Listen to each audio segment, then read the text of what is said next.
What's going on, everybody? It's Timmy G. You're in Timmy G's spot right here, and we're hanging out in Birmingham, Alabama. And that's what it is. Um, had a pretty good day with the fam jam today. Was able to go out to the river, sit on my ass, dude, and I hit a couch and put an oscillating fan on my feet. Kicked off the slides, bro, and took a nap for about 2 hours till my little niece woke me up asking for a popsicle, and I was like, no, I ain't getting you no popsicle. I ain't moving. She scared the shit out of me waking me up. But we are well rested and well equipped to run on through a little bit of the night and try to get some updates going and some fun stuff happening in here. And let me see what I can do.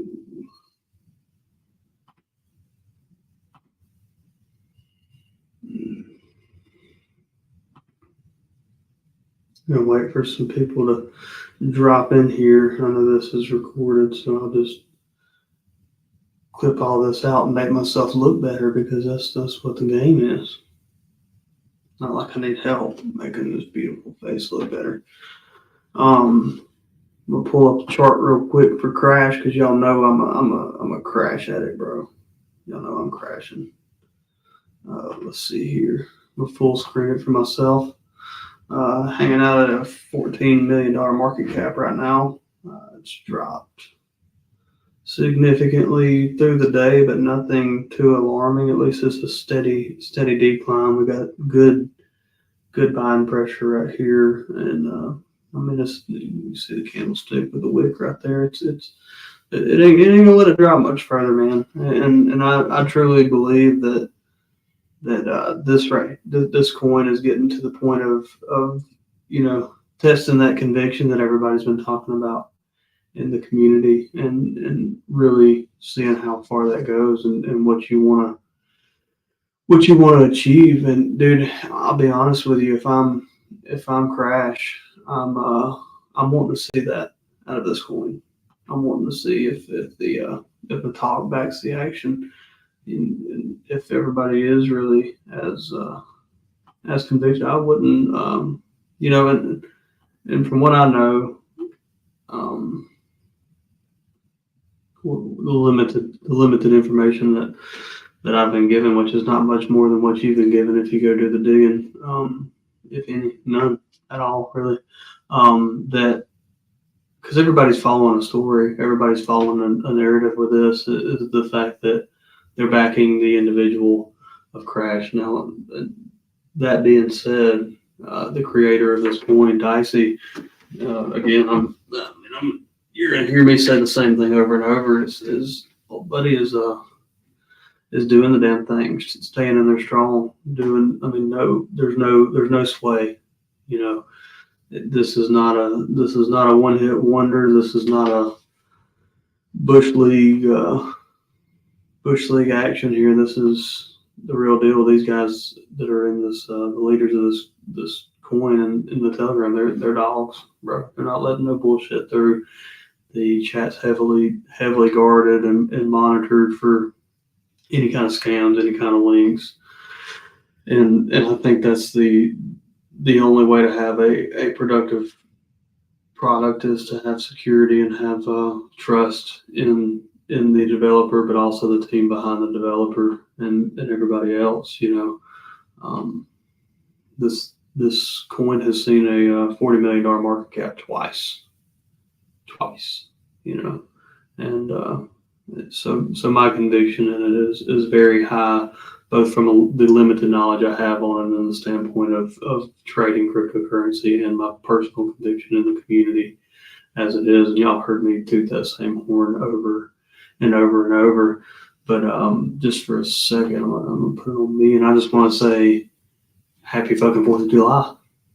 Happy 4th of July. And the country made it another year.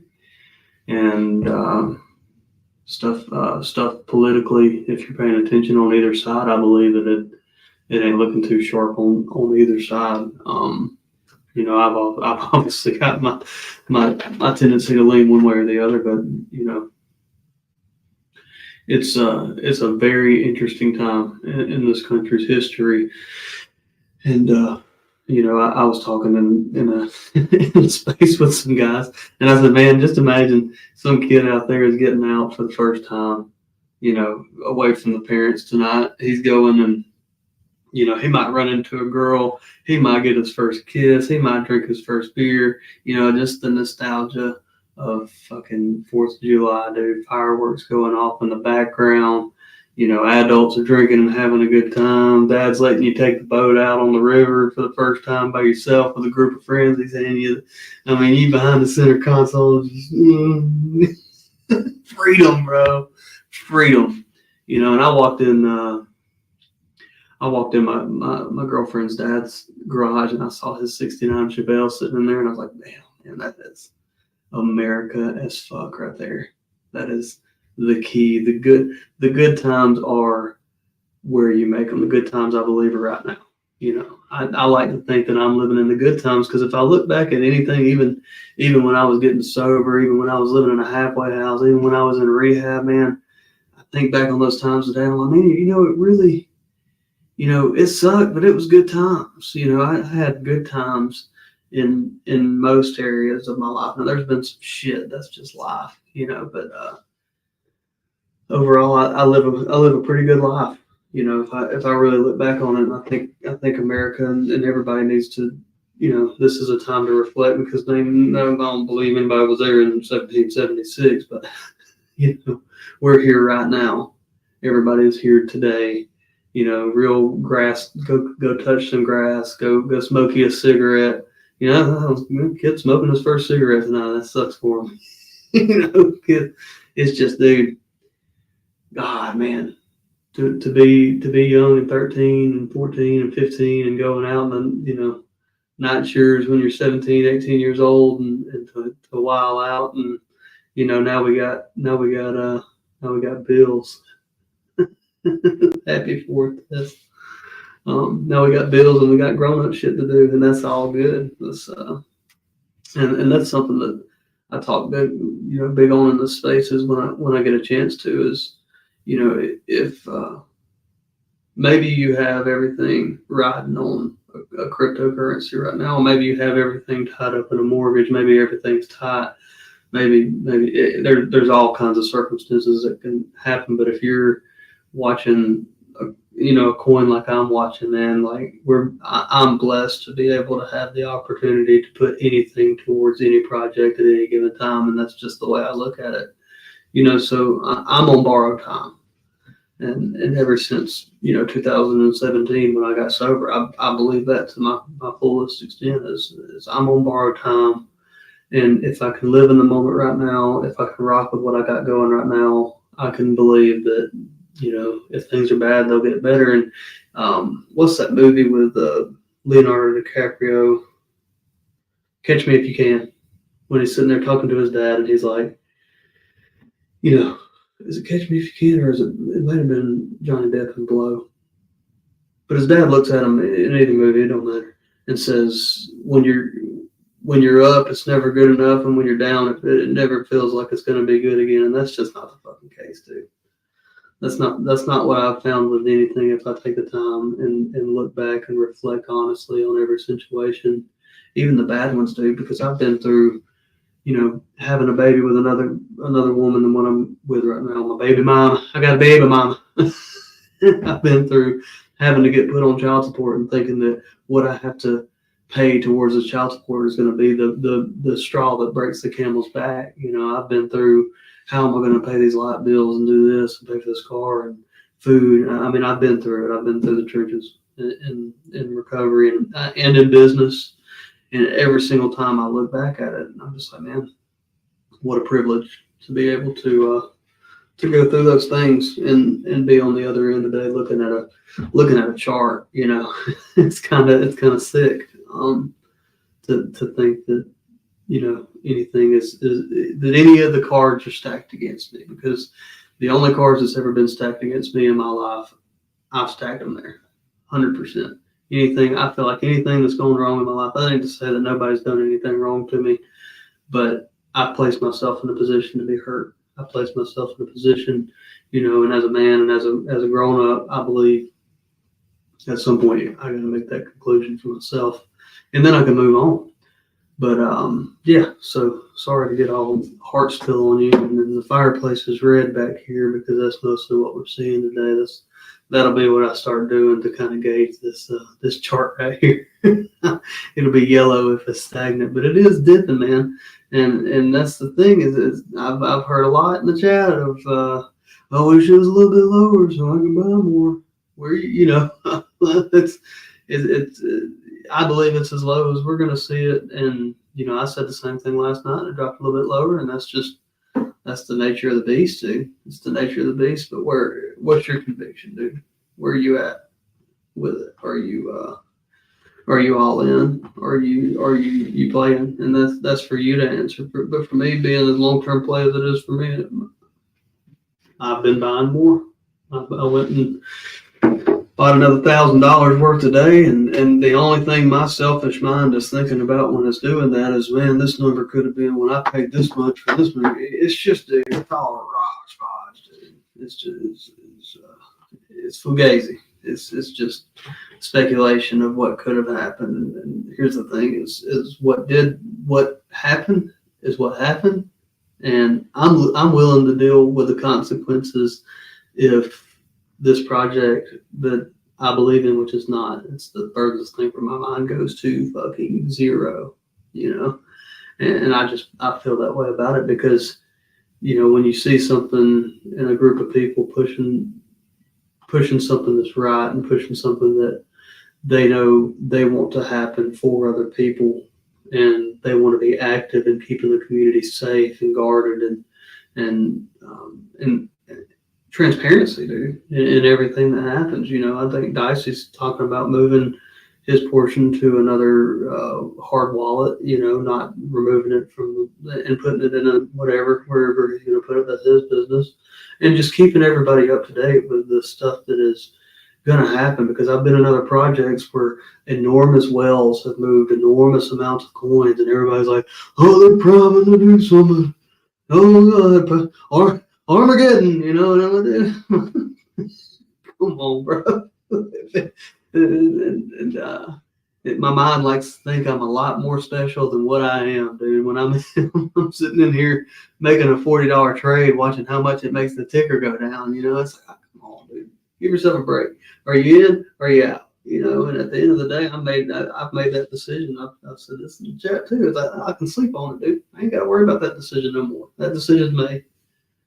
So that's where we're at with it. And this one holds 99% of my cryptocurrency portfolio. This coin does, and I'm okay with that. I ain't gotta watch much. I ain't gotta jump around. Now, that being said, I got stocks and I got everything else, and I have somebody that manages that for me. That money never gets touched. It's done. I don't get to think about it no more. It's not real until way on down the road. And so I've diversified well in my life, and I got talking a little bit in the chat about somebody asked me to tell me more about the business and business side of things as far as my personal business, and I think I'm going to tell that story if that's all right. I said that how I got into the glass business and construction is it's the only place that would not drug test, and so they hired me at $9.50 an hour when I was 18 years old, right out of high school. I knew I wasn't going to college. There wasn't no point in me going to college. Now, both my sisters are brilliant. One of them's Dean's List and all that. She can speak 2-3 languages and just very, very smart. And the other one knew she wanted to be a hairstylist. So she dropped out of high school, got her GED, and went to cosmetology school, and she's doing really well for herself. But me, I knew that there was no place. I'm one of those guys that if you ever wondered why there's old guys on the campus in college, if I ever go back, that'll be me, because I'll know what I want to study at that point, and I'll be super invested in it, and I won't have a problem paying for it. But for today, I'm in the glass business and I'm in construction, But I worked for this company for a year and a half, and get about a year, 8 months, 9 months. I asked for a raise, and they gave me a 50-cent raise. and I'm sitting here working 12-hour days, 50, 60 hours a week, and just busting my ass. And along with all that too, and it's not their fault because along with that, I was an addict and an alcoholic. So I was selling stuff to the to my bosses, so they really couldn't fire me. Figure they were giving them a 50-cent raise. Well, my cousin opened up a restaurant. It's a barbecue joint, and he was going to pay me $12 an hour. So I just said, man, I can work in the AC. It's my cousin, so I'll probably have less hours than what I have here. I said, that's no brainer. We'll go work in the kitchen. And I'm hell in the kitchen, dude. Really good cook. Really good at expoing food. If anybody knows anything about the restaurant industry, I'm a really, really good expo. And worked for him running that kitchen for about 5 or 6 months until my drug use got so bad that I wasn't able to do that anymore, and finally came up with a resolution that I needed to go to a rehab facility and be separated from society and everything I was doing and the people. Not that matters too much now that I look at it, but for me it was necessary to be put someplace safe for a little while, to where I didn't have outside influences, because I didn't know what kind of detox I was going to go through and what kind of everything else, all that hoorah. So I stayed in this facility for a month, and then I moved to a halfway house in Pensacola, Florida, and I stayed there for about 4 months. And just to tell y'all the kind of degenerate I am is, I was in that place and I was doing well. I was doing what they required of me to do to stay there and all that good stuff. And I said, if I can save, this much money, $75, I believe it was, a week, then my life would be better. So I got on Craigslist, dude. I got on Craigslist, and I found 2 girls on Craigslist. One of them was a scientist, and the other one was a liquor rep. She was one of the pretty girls, like the Red Bull girls that come into restaurants. Say, hey, I want some free Red Bulls. She's really pretty, and it was a really good time living with them. But it was ill-advised for me to leave a halfway house to go move in with 2 girls that I met off Craigslist. They didn't think that was too good of an idea. But I was like, man, I'm saving $75 a week. That's going to make my life better. That's going to improve my quality of life. And so that's what I did. And my child's mother messaged me, and I was living down there, and she just got to chit chatting. Me and her had never been together, but we were, texting, and she showed some interest in me, which should have told me something, that she was interested in a guy that was living in a halfway house, but red flags all over the place. So anyway, she comes up there, we hang out and get a hotel room, all the shebang, and she says, hey, I want you to move back home.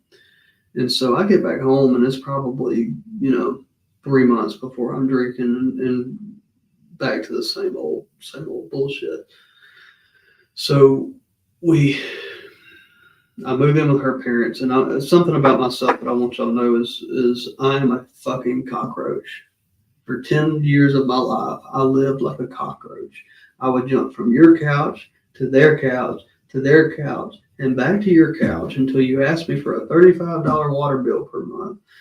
And I'm going to go find a new couch. Dude, a nuclear bomb could go off, and I'd pop my head off.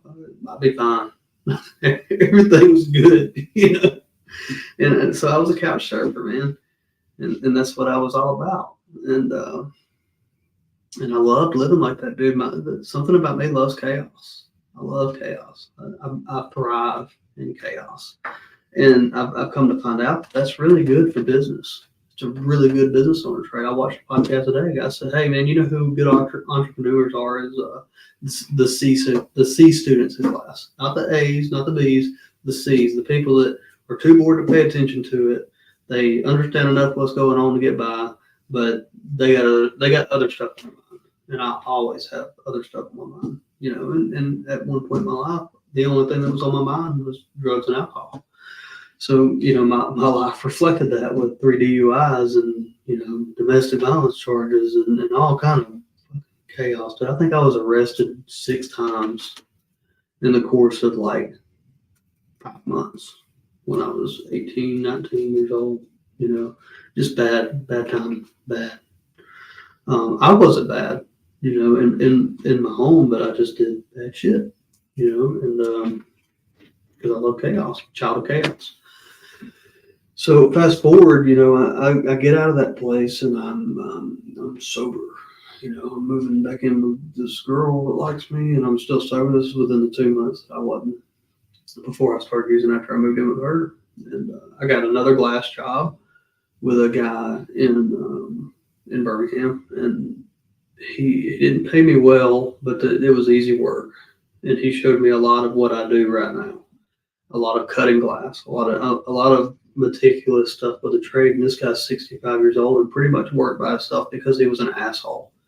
Now I respect him, and I still go and check on him today, and me and him have a really good relationship. But he knows he's an asshole, and worked for him till I started drinking, and I had a cyst show up my neck about the size of a tennis ball. I had to get cut out, and then 5 days after I got these stitches out, I broke my ankle. So now, it's a spiral fracture, plate and 6 screws in my ankle. So now I'm about 2 months straight of painkillers, and I'm back on painkillers. I'm back on doing other stuff and drinking and everything. So, and I don't blame that on my surgery. I believe that's my outcome. That's what I do with my cards when I'm giving my cards, And but anyway, got about 4 months down the road from that point when I started, and said, man, this is enough. Like, I get it. I'm not going to be able to stop doing this. I've got to buy into something. I've got to buy in. I've got to get better than this. This. I can't live with drugs and alcohol, and I can't live without drugs and alcohol. So, I moved back into that place that I moved out of, and I really, really bought in and really tried and read. I've got enough self-help books here to fill up a library. And the thing is none of it fucking matters.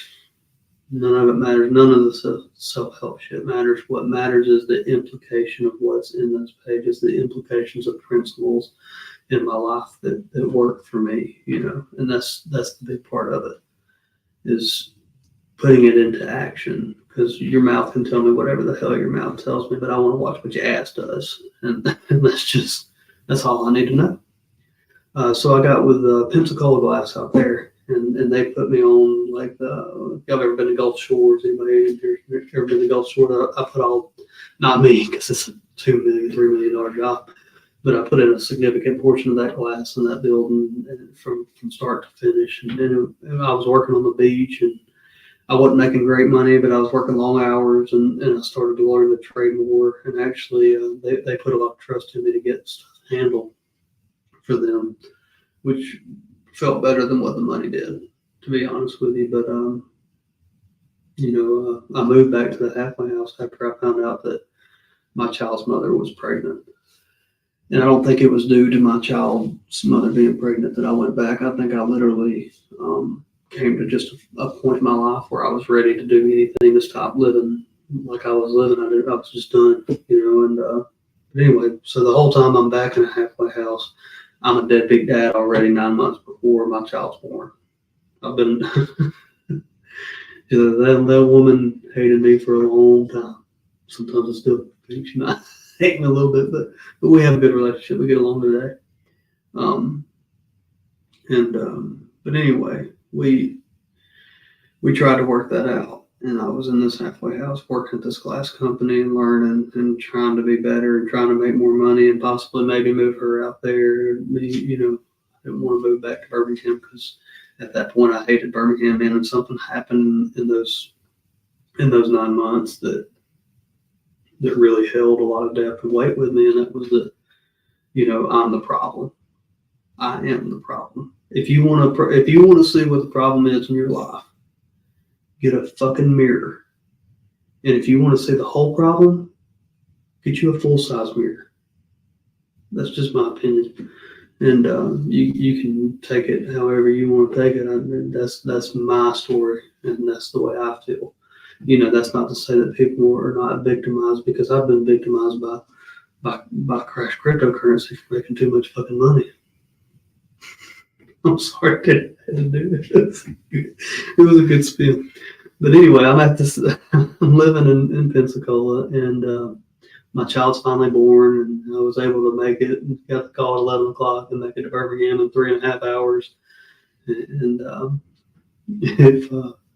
if you want to look at a map and tell me how that worked out, I'll tell you how reckless it was driving out there. But made it home and tried to work it out with that girl. And I was at a whole different point of life than what she was, because I had already lived this crazy life of going out and getting arrested and actually living in the just gutter of bullshit. And she was, 22, and I was 20. I guess I was 23, 24. Maybe she was 21. I don't know how much younger she is than me. But she still had being a kid to do, and I understand that drinking and using or not using really, but whatever, you're using it. There's a difference in drinking and using alcohol, I'm using it for something. Other people drink it to have a good time, and it is very prominent in America, and that's fine, because I don't live my life to dodge alcohol. That ain't what I do. I live my life, and I understand other people drinking. I help drink one for me. I love weddings. Weddings one of my favorite fucking events to attend. I love dancing. I love having a good time. I love cutting up. And I'm twice as fun as I ever was. I'm twice as happy as I ever was without it or with it. It's a good life today. But anyway, I got with this company in Birmingham and really started. They put a lot of trust in me. They put a lot of. He hired me on the phone without meeting me. He gave me a chance, and he paid me what I asked to get paid. And I went in there and I actually worked out a commission space with this guy. So if I go out to a job and I sell you a window, glass replacement, he gives me a number that he wants. My boss did. And whatever I get the job sold for, on top of that number, I get to keep half of it, which is stupid for him not to do, because he's already told me the number that he wants anyway. So now whatever is over that number, I'm getting 50% of that. So whatever is over his quoted price, I was taking 50% of it, and I was making really good money. And I think that me and him started butting heads because he knew I was making good money and that he had agreed to do all this and sign a contract. So I actually got an owner of a franchise in a major corporation to sign a contract with me on this commission space that was completely unethical to do to customers as it is as far as a franchise. But anyway, I was making a lot of money.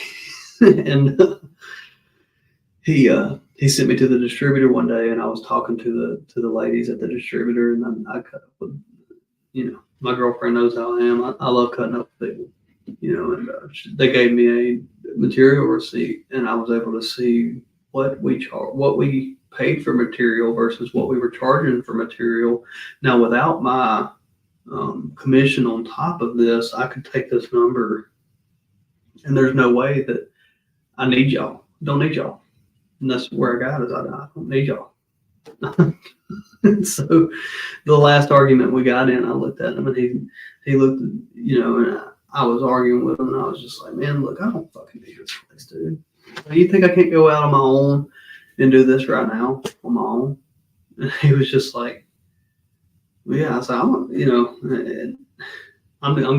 dude. I'm gone. And so at this point in my life, I've got a baby on the way. Well, no, I've got a baby born. My baby's 3 years old when I started my business. 4 years old, not 3. Yeah, 2 no, she was 2. Anyway, y'all digging.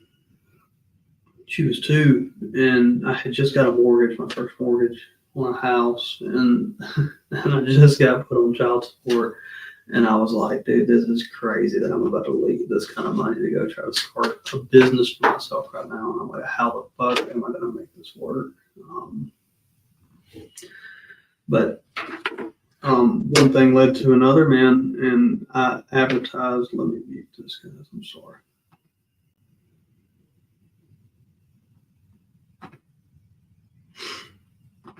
I can't talk and do at the same time.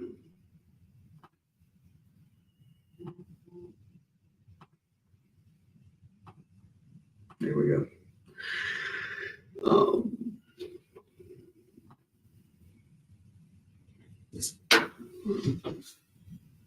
So I didn't know how I was going to make it. I didn't know how I was going to sell jobs. Didn't know anything about marketing. Didn't know anything about. All I knew was how to cut glass, how to measure glass, how to put glass in, and how to sell the fuck out of a job. That's what I knew. And I made a post on Facebook that was like, it was a bullet hole. I drove around in my truck and found bullet holes in Birmingham and Bessemer, Alabama. Which, if y'all are in the chat, go Google Bessemer, Alabama. And I was driving around there, and I took a picture of this window with this bullet hole. And then I took a picture of the window after I fixed this bullet hole, and I said, "We can fix these pesky bullet holes." And I shared the picture to Shoal Creek, which Google Shoal Creek in Alabama. Google Highway 280 in Alabama. Google the average price of a house on Highway 280 versus the average price of a house in Bessemer, Alabama, and let me know what you find. Because you're going to see, $100,000 to $600,000, $700,000. So a lot of multi-million-dollar houses off of 280. Beautiful area, and I don't know how people live there because it's so busy and it's a 4-lane and it's just fucking ridiculous. I hate driving through there because it's so. It's the road that goes directly to Auburn University. Now that's out in Calville, out in the farmland, but dude, just a madhouse of did I not turn shit off? I'm sorry, guys. I can't do it with it doing at me.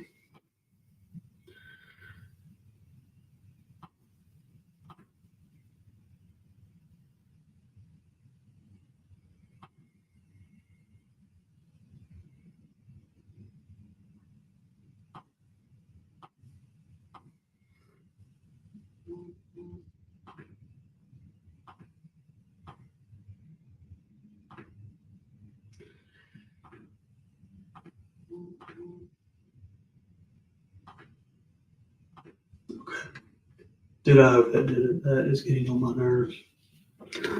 But I put this post of we can fix these pesky bullet holes. And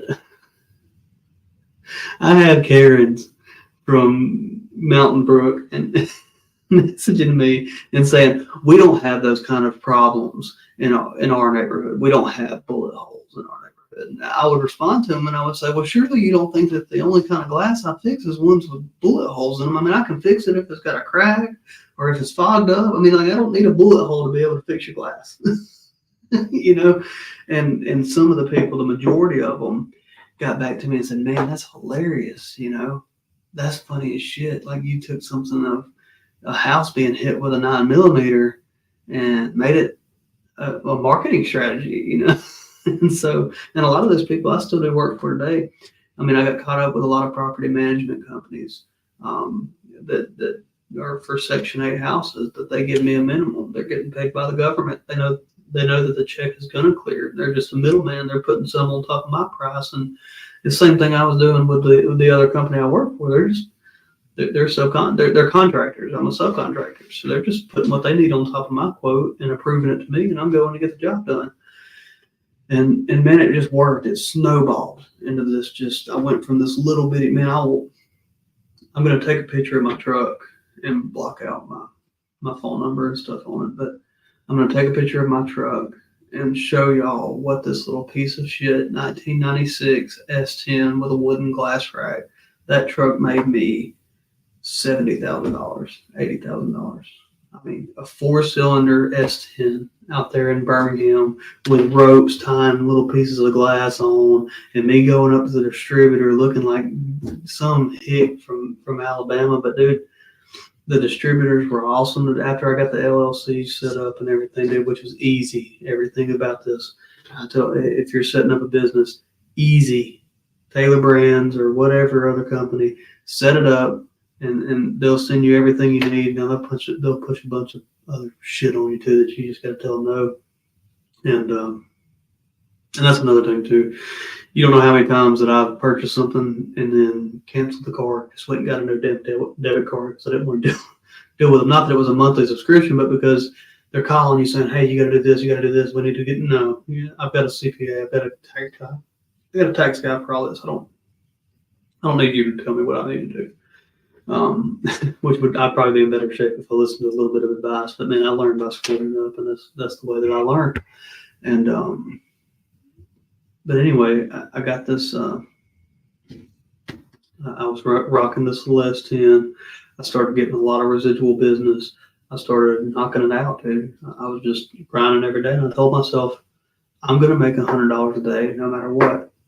Every day, if I got to go and wash dishes at my cousin's restaurant, I'll call him. He'll have me in there. I'll wash dishes. And then there was a lot of days I did. There was a lot of days that I called another glass company that was a guy that was starting out like me. And I said, "Hey, man, do you need any help? I don't have anything to do today. I don't have any work on the books, man." And he was like, "Yeah, man, come help me out for a day." And he knew, he understood, like, because I was transparent with him that I need work today. And I can't promise you because I'm trying to start my own thing, but I'll give you the most I can while I'm here. And he ended up paying me $300, $400 a day just for, he was just happy to have somebody that was doing what they said they were going to do and showing up on time. And, man, it just worked out. And I've grown such a good network in the glass industry. I've grown such a good network in my life. And it's just, it's all through other people, and it's all for doing that thing for other people that is a little bit to the right, just not the norm. We're going to do a little bit more for you. We're going to do a little bit more for you, and that's what we do, man. We make it happen. If something's wrong, we identify our mistakes, we correct our mistakes, or we leave them in no worse position than what they were when we got there, and give them their money back. Because a mark on my name is worse than anything else I can do, because at the end of the day, all I have is my name. That's it. All the other shit, all the money, all the trucks and the motorcycles and all the bullshit don't matter. If you don't have a name for yourself that you can stand beside, then you don't have shit in this world. You don't have nothing. That's why I'm careful about what I put my signature on. That's what I'm pretty careful about what I post. As far as people hacking me or whatever, dude, fucking take it, bro. What are you gonna do to me? I don't care. I don't care. I'm gonna have fun, dude. I'm gonna have fun. I'm gonna have a good time. I'm gonna cut up. I'm gonna enjoy life, and that's what I'm gonna do. And if whatever consequences come, I'm willing to deal with them. And I believe that in this life, you can do whatever you want to do as long as you're willing to deal with the consequences, whatever they are. Otherwise, just stay doing what the hell you're doing and stay a sheep, stay a war. Now it's noble, you know what I'm saying? I'm not bad mouthing it, because there are people that go into stuff like I go into and go get a job at Walmart, and they're a lot happier at Walmart than what they were trying to do what I'm doing. And I can see that line, I'm not on the other side of that line today, because today I'm happy to be doing what I'm doing, and that's what happened with me in business. Is it turned into just, I'm doing all this. I'm doing it. If I need help for a day, I'm going to pay somebody over what they asked for to help me get this job done, and for them to be happy. That way, next time I call them, they'll come back and help me again. And that's how I've gained my employees. That's how I've gained everybody. It's just, when the need presents itself, I will lose on my end to make stuff right with them and to have them in my corner. And people see that expands further than yourself. And so now we're 5 years in business, and there's stuff. The trucks, the old trucks are gone and the new trucks are in, because taxes and there's stuff that you just have to do to reinvest into your business if you want it to go long term. There's just bullets you have to take. There's hits you got to make, and it is what it is, you know. And through that glass company, I have bought a restaurant and sold my equity in it and kept 10% for long-term investment. And I've bought an excavator that is running with a guy manning it that does everything from scheduling. Wait, now I don't have to do a lot because the reason I did it was, you know, to do something for somebody else and to build another business entity and make that work. But it's going to be hard to cover the cost of that machine in a year, which is that's good because it's, as long as it's bringing something back, it's one less dollar that I have to waste. And so now, you know, I operate under, everything's protected. I've learned how to, I went into videos and watched and studied of how to safeguard my assets, how to safeguard myself if something happens, how to safeguard everything to where one thing might fall through and something bad may have to be it, but it's not going to fucking collapse the empire. You know, and I don't like that word, empire. I'm building an empire. I got an empire. That's bullshit.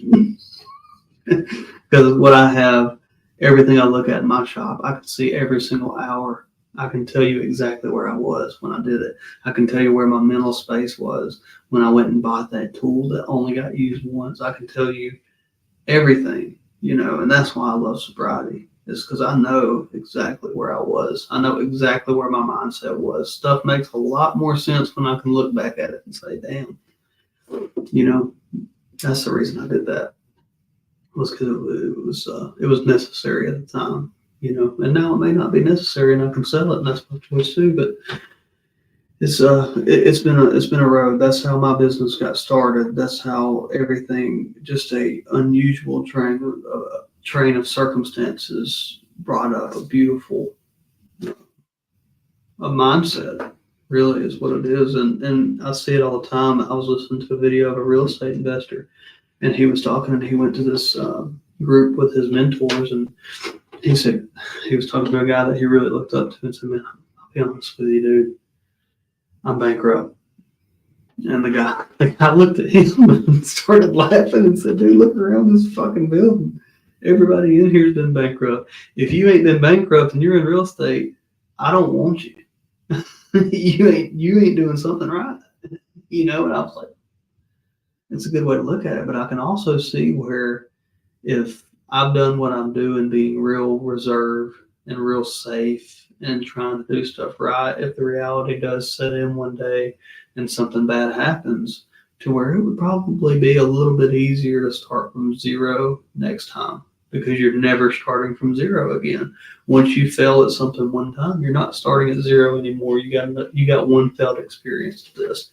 Now then you might have 40 fucking more failed experiences in it before you jump in and really start talking on it and start getting any traction. And then that one may fail. Dude, I mean, and I watch people do this in their 40s and 50s, dude. I know a guy that left the company that I used to work at, the first one that wouldn't give me a raise, and started his own. And he's him in his 40s, you know, and doing a lot better than I am on the books, you know, and kudos to him, because I'm not one that downs any other business. You know, I don't down any other glass companies at all. And that is the reason I love these guys right here with this crash, dude, is they don't down anybody, bro. They want to see everybody succeed, whether you're holding this coin or you're holding other coins. Nobody wants to see anybody shit the bed. You know, shit in the bed sucks. We've all shit the bed. Now, this is a decline. This ain't shit in the bed. This is steady. It's going along with what you're seeing in the whole market, probably at a little bit bigger variables because it is so new. But no worries, bro. I don't have a single concern about it. But, you know, I don't have to shit on other projects. I don't have to go out of my way to make somebody else look bad, to make myself look better, because at the end of the day, you're not even making yourself look better. You're making yourself look like a jealous asshole, you know. And that's that's just the way it is, And I call that guy, and he asks me for stuff, and he sends leads my way. And to be honest with you, when something's too big for my company to handle, I send it his way because some things are just too big. I'm talking about $400,000 jobs, $500,000 jobs that we don't have the capacity to fabricate these jobs to get it done to maximize profit margin.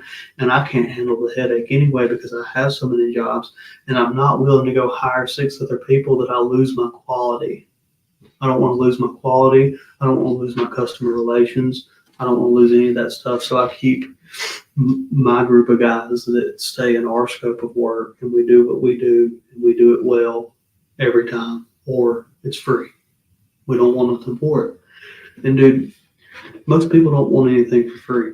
And that's what I love about not paying for advertisement, is when you pay for advertisement, 70% of those leads are going to be bullshit.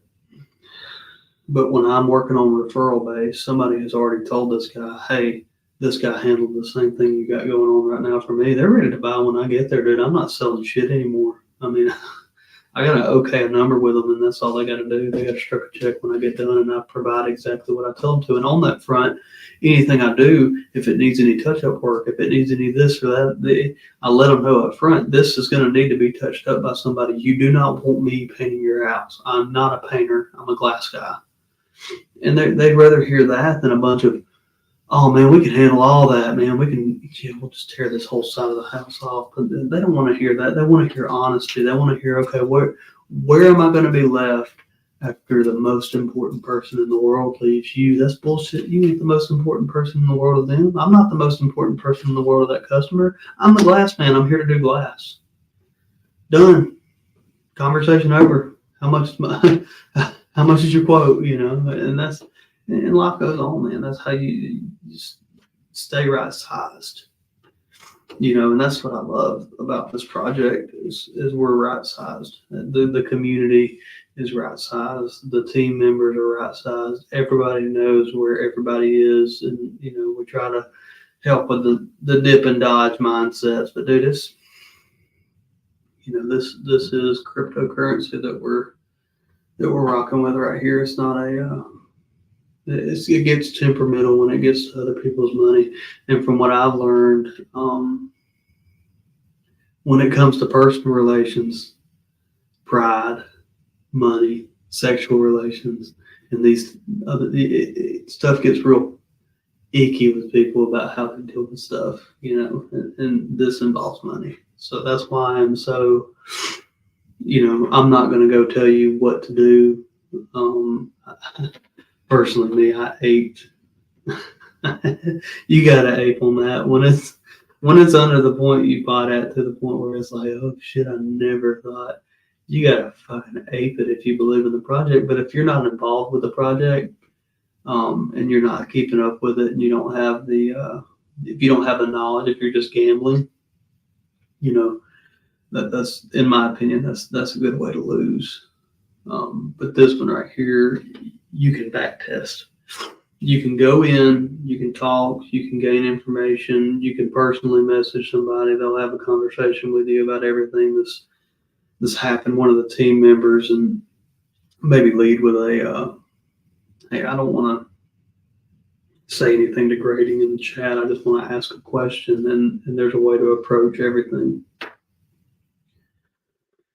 I'm going to mess with this chart for a second while I'm on here.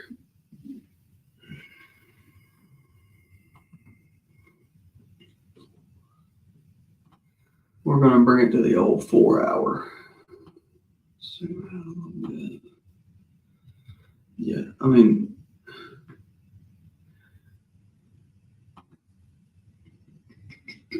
you're going to tell me it's still flagging, bro. It's still flagging. It's not a, there's a, good God. This is going to be fucking stupid, bro. Stupid. And another thing about Crash, the person, is if a community is beefing up being diehards as much as we are diehards, because I can't speak for you, but I can speak for several people in the community that are actual diehard Crash. We're going to ride it till the wheels fall off this motherfucker. If you are, then I would want to back test that if I was Crash. I would want to see conviction at its fullest before I endorsed or anything. I'd want to know that I know that I know that I know that the people that are going to benefit from this are 100% authentic about the business of Crash and about the narrative and about what it represents and about what this coin, this tribute token is having. I want to know. I don't want no watered down bullshit. I want the people to succeed that wasn't playing the game. I want to break the cycle. And that right there is just fucking unheard of, dude. Unheard of. That is some, that's where legends are made, dude. And I would do it. Honestly, if, now Crash owns 6.9%, 7.21% of the tokens here, or the coin. Let me pull up my screen. We're going to go to holders down here. We're going to jack this up. 7.21% valued at $921,000. So he's not manipulating this chart in any way. There's no way to. Everybody knows everybody up here. If we don't, they're absolute new wells. They're fresh.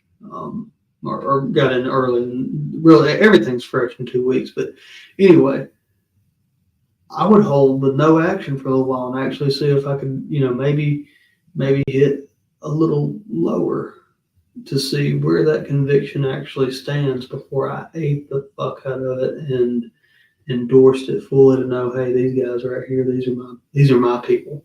The other people were bandwagoning the project. We ain't bandwagon, dude. I've been around a lot. I said it last night. I've been around a lot of bandwagoning Alabama fans, bro. A lot that are just there for the past, what has it been now, 15 years, saving error. Dude, tell me last time you saw Alabama suck, because I've seen Alabama suck. I've seen Alabama lose to Louisiana Monroe. I've seen it, bro. And that's where I want my team to be, because it makes the good parts even sweeter. It makes the reality of the situation really set in. And then we stayed. We did it. We believed in it and we executed. And if you can execute right here, really all the team has to do, in my opinion, is to steadfast, keep it going, keep everything rocking, keep the morale as high as you can, keep amping, because it's worth amping into, and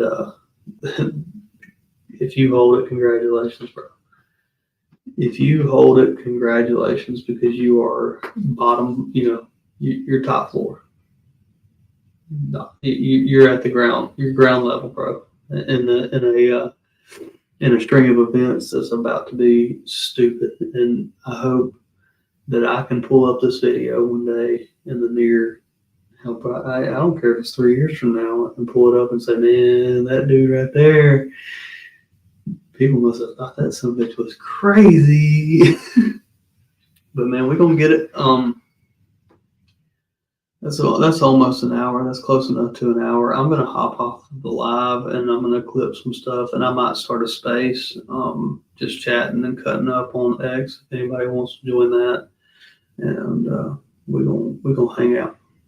But I'll see y'all tomorrow. I'll be back on here tomorrow and the next few days.